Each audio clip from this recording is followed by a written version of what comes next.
Part 3. Attack by Stratagem.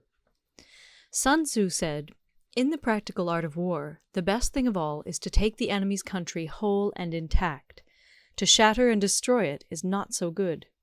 So too, it is better to recapture an army entire than to destroy it, to capture a regiment, a detachment, or a company entire than to destroy them. Hence, to fight and conquer in all your battles is not supreme excellence. Supreme excellence consists in breaking the enemy's resistance without fighting. Thus, the highest form of generalship is to balk the enemy's plans. The next best is to prevent the junction of the enemy's forces. The next in order is to attack the enemy's army in the field. And the worst policy of all is to besiege walled cities. The rule is not to besiege walled cities if it can possibly be avoided. The preparation of mantlets, movable shelters, and various implements of war will take up 3 whole months, and the piling up of mounds against the walls will take 3 months more. The general, unable to control his irritation, will launch his men to the assault like swarming ants, with the result that 1/3 of his men are slain, while the town still remains untaken. Such are the disastrous effects of a siege. Therefore the skillful leader subdues the enemy's troops without any fighting. He captures their cities without laying siege to them. He overthrows their kingdom without lengthy operations in the field.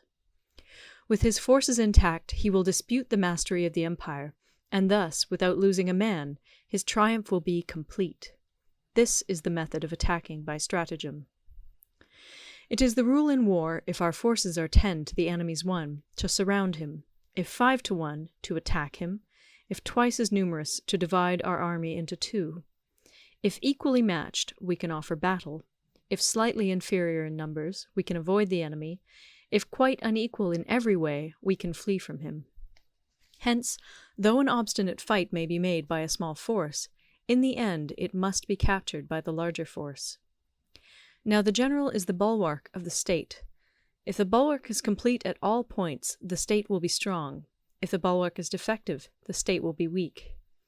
There are 3 ways in which a ruler can bring misfortune upon his army. 1. By commanding the army to advance or to retreat, being ignorant of the fact that it cannot obey.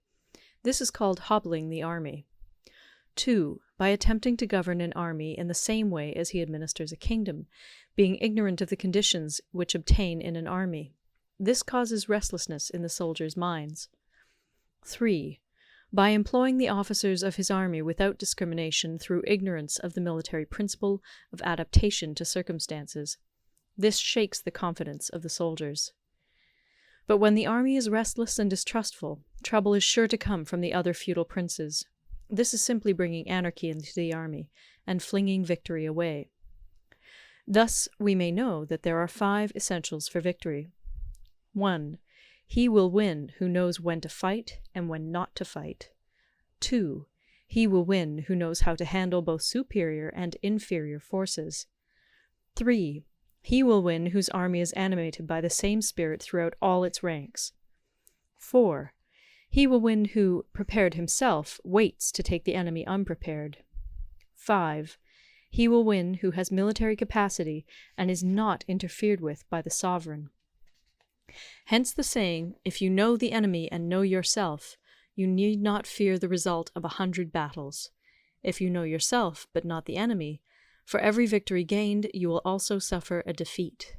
If you know neither the enemy nor yourself, you will succumb in every battle. Part 4. Tactical Dispositions. Sun Tzu said, "The good fighters of old first put themselves beyond..."